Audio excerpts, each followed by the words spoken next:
The Attempted Assassinations of Twilight Sparkle by Dub's Rewatcher. The shortest coup d'etat in equestrian history. When Twilight received an invitation for a special meeting with Celestia, she had expected paperwork, some tea and biscuits, maybe a passionate cuddling session if all went well. Instead, she found herself standing before the throne, thoroughly uncuddled and with the horrendous odor of lemon-scented cologne filling her nose. She never thought standing next to Prince Blueblood could be a form of torture. "And that's the gist of it," Celestia said, either oblivious to the stench or able to smile despite it. "Luna and I have been running ourselves ragged, ruling over all 24 hours in the day. So, from this moment on, Twilight, you are the Princess of Dusk, and Blueblood, you are the Prince of Dawn. Congratulations." Next to Twilight, Prince Blueblood snorted. "I don't see why I have to share any part of the day with her." "I agree," Twilight said. "I appreciate the thought, Princess, but I'm fine with Blueblood having both parts. Do we have to work together?" Celestia nodded. "It's a hard job, so he'll need the help. Besides, Twilight, you're always saying you want more responsibility. And, Blueblood, you need to fulfill your court-mandated community service hours." "I believe my existence is service enough," Blueblood said, turning up his nose. "Nevertheless, I accept the position with pride. I shall be the greatest monarch the Dawn has ever seen. Ponies shall look on my works and despair." "What does this job actually entail?" Twilight asked. "Just the usual royal matters," Celestia said. "Giving speeches, passing laws, looking beautiful, reigning supreme over all of time and space?" Blueblood asked. "Naturally, of course," Celestia said. A toothy grin spread over Blueblood's face. "Sounds lovely." Twilight grimaced. What he said. "Now, of course, you will have to share your supremacy," Celestia said. "You each only have part of the day, after all. But I am more than confident that you'll make it work." With that, Celestia wished the two luck and dismissed them. The new rulers trotted out of the throne room. Once they rounded a corner, Twilight spun around. "Listen," she said. "I don't know how this Princess of Dusk thing works, but if it's what Celestia wants, then I'll go along with it. I know we're not good friends, but can we agree to play nice?" She put out her hoof. Blueblood didn't hesitate to return the gesture. "Of course, my dear Twilight," he said, bowing. "For the good of my country, we'll put our differences aside, no matter how frumpy and morally deficient I find your main cut." Twilight withdrew her now lemon-scented hoof. "Right."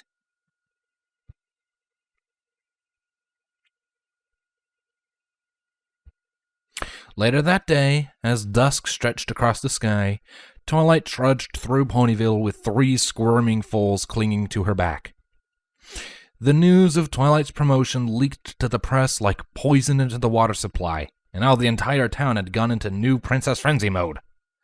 And just like when she became the Princess of Friendship, every pony wanted to take advantage.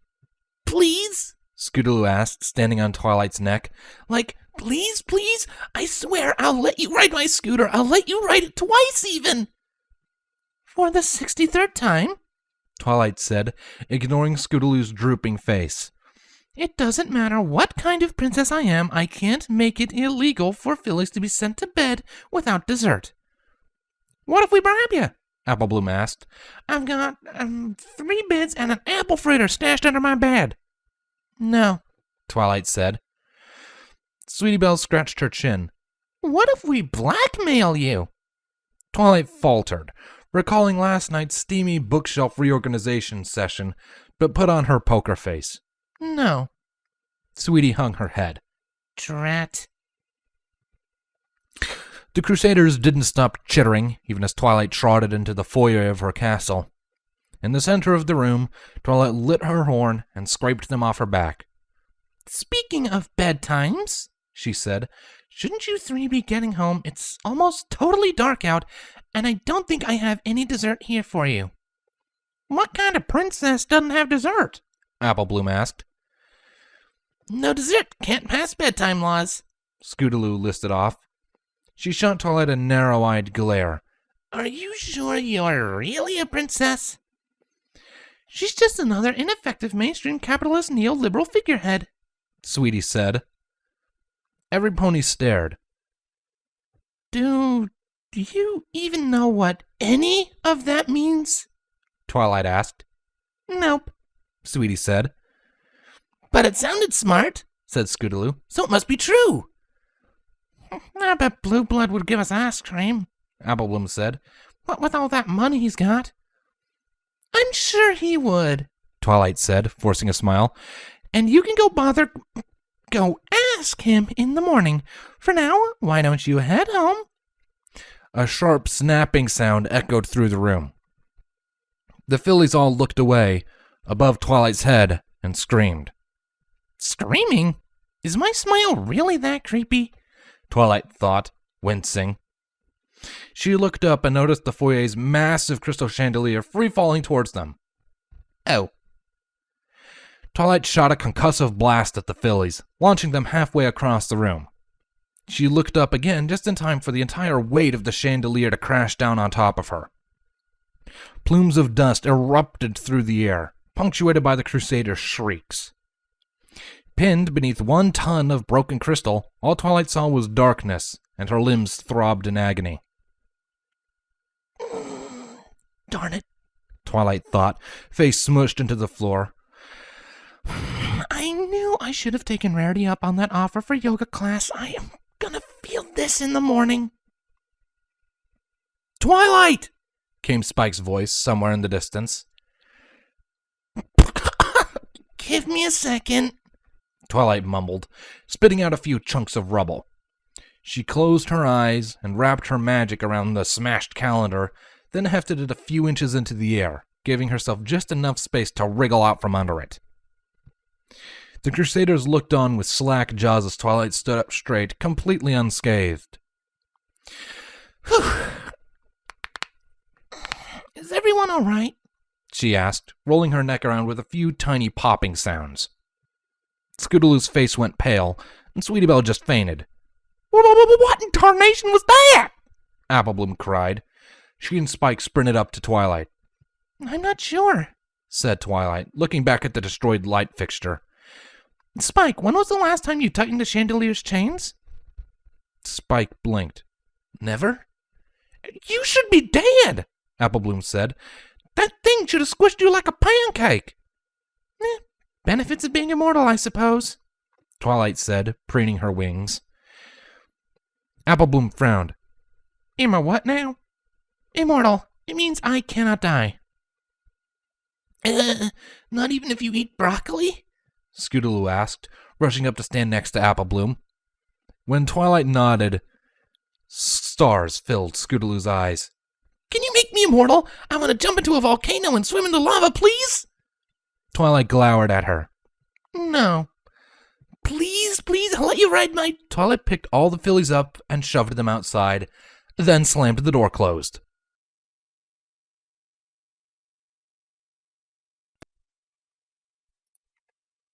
Squinting hard at the bundles of broken chain gathered on her lab table, Twilight held out a hoof and made a beckoning motion. Spike, pass me the welding torch, would you? She asked.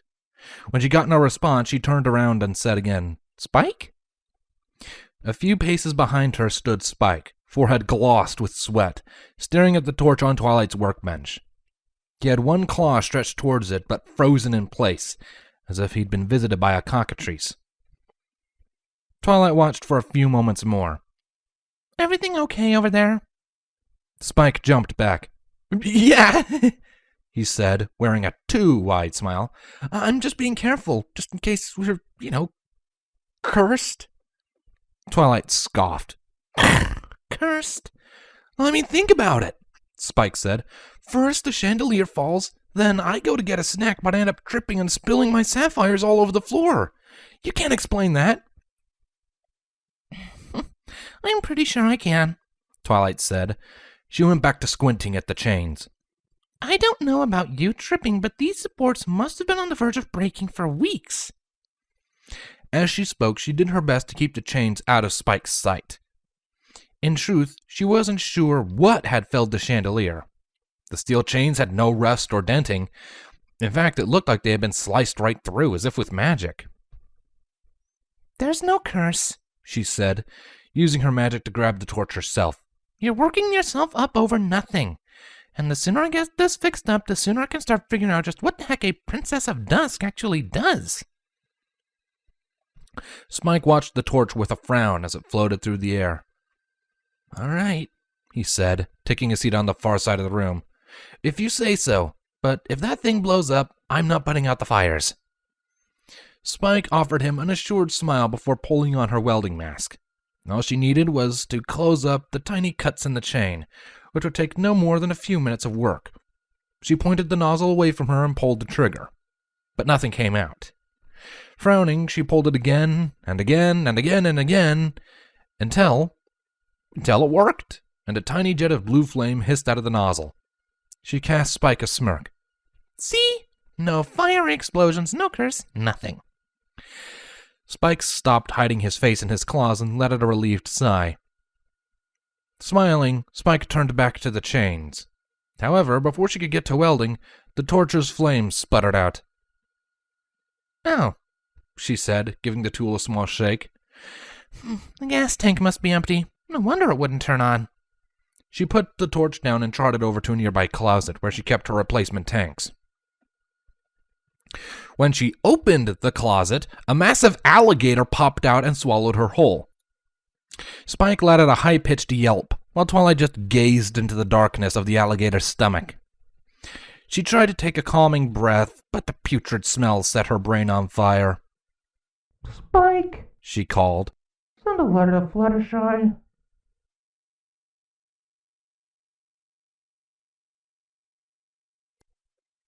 Fluttershy soon arrived and, through methods that no pony involved would ever willingly speak of again, extracted Twilight from the alligator's stomach. "Oh, you poor thing," Fluttershy said to the now leashed creature as they headed downstairs. "Being locked up in that dusty old closet must have been so uncomfortable." "Uncomfortable," Twilight muttered, her coat shiny with alligator goo. "How unfortunate." "Twilight, I don't mean to sound judgmental, but you need to take better care of your pets," Fluttershy said as they reached the foyer. "I hope this isn't a symptom of your new responsibilities getting to your head. Maybe Spike doesn't mind when you trap him in closets. I don't know what you do in your private time." "He's not our pet," Spike said. He kept his nose pinched tight as he walked along beside Twilight. "He just showed up at the closet." He threw a glower at Twilight. "Because we're cursed." Twilight rolled her eyes. "We're not cursed. This, the chandelier falling on me, they're all coincidences." "That doesn't sound like a coincidence to me," Fluttershy said. She glanced around a few times before leaning into Twilight and whispering, "It sounds like somebody might have a hit out on you." "A hit?" Twilight snorted. "Fluttershy, that's ridiculous. I'm a scholar, not a mobster. You and the world would possibly want me dead." "Tirek, Chrysalis," Spike listed. "Sombra, the Dazzling, that mayor who sells popcorn in Canterlot Park." "Aside from the ponies who want me dead." "Princesses are common assassination targets," Fluttershy said. She led the alligator to the door. "Really, I don't mean to worry you, but if I were you, I'd lay low for a while. Take it from some pony who knows." She left without another word. Spike and Twilight exchanged a glance. "I think she's right," Spike finally said in a shaky voice. "Maybe we should lay low. Things are getting dangerous around here." "Spike, I'll be fine. I'm immortal." "I'm not," Spike said. "What if that gator came after me too? Not all reptiles are friends, you know." He twiddled his claws. "I bet Sunset Shimmer would let us stay with her for a while until the heat dies down." "There's no heat," Twilight groaned. She raised a brow at Spike. "And didn't you get into a fight with the other Spike last time we visited?" "That wasn't my fault," Spike said, stomping his hoof. "He tried to sniff my butt, and you tried to hump Rarity's leg."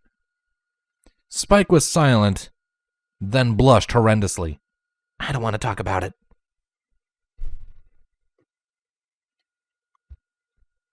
It took a while for Twilight to doze off that night. After all, sleeping with Spike snoring in her ears and nose wasn't an easy task. Curled up like a cat, Spike snoozed beside her. He had refused to sleep in his room, lest his bed turned into cucumbers while he slept. Spike hated cucumbers. In any case, Twilight had a lot on her mind. She didn't believe Spike and Fluttershy's conspiracy theories, of course not, but what if some pony did have it out for her? She was smart, talented, relatively cute when one considered Ponyville's average standard of beauty. What reason would any pony have to kill her? Then again, her approval ratings had been dipping lately. A few weeks back, she closed up a loophole that let ponies pay their taxes in imaginary friendship dollars, which earned her a few angry letters. And she just the other day put regulations on how often ponies could assemble into impromptu musical numbers. That nearly started a riot. A riot filled with lovely singing and dancing, sure, but catchy lyrics didn't make pitchforks any less sharp. When she did fall asleep, she dreamt of ruling over a nicer kingdom, a kingdom where ponies appreciated her relatively cute princess status and alligators didn't hide in her closet. However, eventually, she had to wake up with an annoying tingle in her bladder. For a moment, she buried her head into the mattress, wondering if she could just ignore it and go back to dreamland, but soon she had to force herself to get up. Eyes sagging, brain working at half speed, Twilight dragged herself out of her bedroom and down the hall to the bathroom. She didn't even bother to turn on the lights as she made her way to the toilet, hopped onto the seat, and sat down. And down. And down. And cold! Twilight flailed her hooves in every direction. "Spike!" she shrieked, her rump submerged in the freezing toilet water. "Help!" Minutes later, Twilight was back in bed, a towel wrapped around her butt. She gazed at the ceiling with a 1,000-yard stare, the memory of the toilet's chilly embrace seared into her mind. "Who?" Twilight asked, cowering into her sheets. "Who would leave the toilet seat up? Who could possibly be so evil?" Spike fiddled with his claws, refusing to look at Twilight. "I bet it was the assassin," he said. "Definitely." "I didn't believe you before, but now?" Twilight glanced at her still damp rear. "Some pony trying to kill me might be the only explanation for this disaster." "Can we move into Sunset's house now?" Spike asked. "Maybe," said Twilight, climbing out of bed. "But first things first. I want to warn Blue Blood. Hopefully he'll still be awake. He might be a pain, but he's a mortal pain. And I bet that he's got a lot of chandeliers in his house. Dear Blue Blood, I'm writing to tell you that some pony has been trying to kill me, and I fear that they may come after you, too. I think whoever it is may have been incensed by our promotions this morning.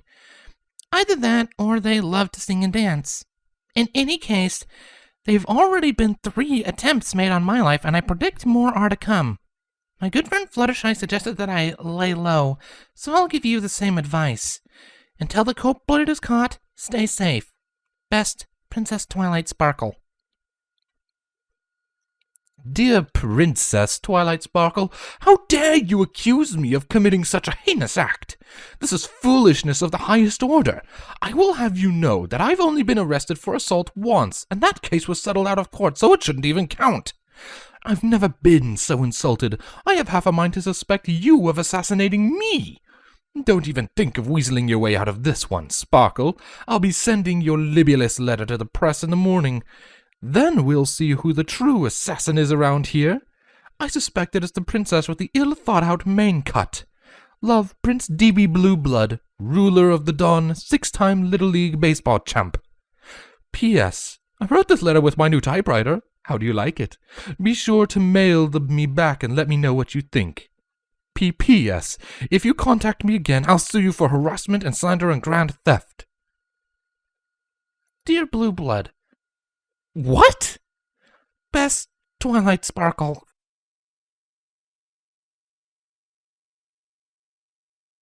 The next morning, When Twilight dragged herself out of her room, eyes baggy, wings dragging, she didn't even bother to check the hallway for tripwire guillotines or spring-loaded flamethrowers. She just wanted breakfast. She also wanted to take a shower, but she decided to put off entering the bathroom for as long as possible.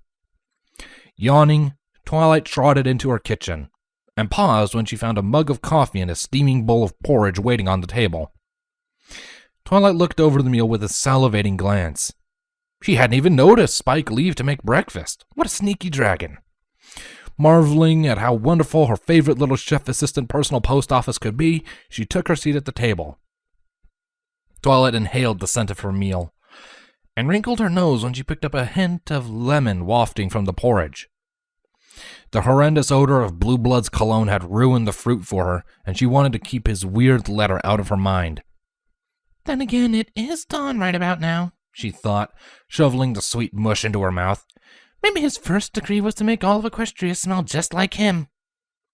She stopped as a bitter almond-like taste washed over her tongue. Swallowing what food she had left in her mouth, Twilight took a moment to ponder the familiar taste.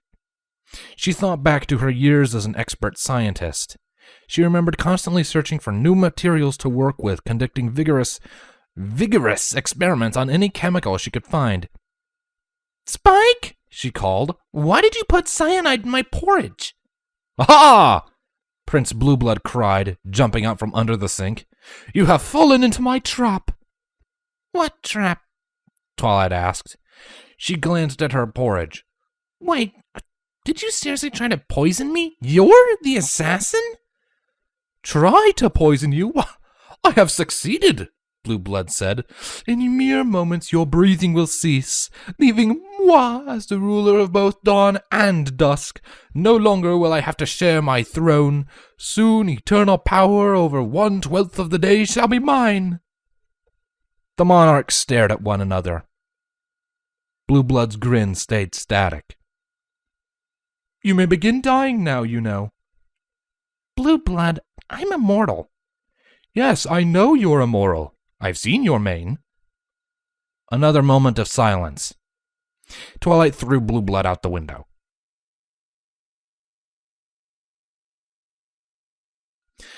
"I'm sorry about what happened," said Celestia, pouring tea for Twilight. "I really didn't expect this sort of thing out of Blue Blood. I always saw him as an arsenic kind of pony." "Don't worry about it," Twilight said. "Sometimes you just want a relaxing night and you end up surviving 4 assassination attempts. It happens. In any case, I've handled it. Now Blue Blood knows the cost of treason." Celestia looked into the night sky. "He's been sent to the moon." Twilight gasped. "Wait, I misspoke," Celestia said. "His room. He's been sent to his room." "Oh. But fear not, I've already chosen his replacement," Celestia said. She pointed to the doorway. "Behold!" The doors to Celestia's chamber swung wide open, letting in a blast of light. Twilight squinted to make out the lithe silhouette standing in the threshold. "Cadence!" Twilight said, sprinting forward to meet her sister-in-law. The two embraced. "You're the new Princess of Dawn?" "That's right," said Cadence. "Auntie Celestia asked me to help you out after Blue Blood got caught. I'm so excited to work with you." She looked over Twilight's shoulder to the tea party Celestia had arranged. "But first, why don't we have a drink?" The two hugged once more before Twilight let go and allowed Cadence to walk into the room. But Twilight froze when she noticed the object just barely peeking out from behind Cadence's wing. A tiny bottle labeled cyanide. Thank you for listening to this one-shot. If you enjoyed any of what you heard, please consider leaving a like. If you're not already, consider subscribing. And if you're really feeling incredibly generous and really want to support me in what I do, then there's a link to my Patreon down in the description below. Thank you very much for any and all support, be it like, sub, favorite, whatever. It's all helpful. I appreciate it all. Thank you for tuning in. I'll see you next time. Bye-bye.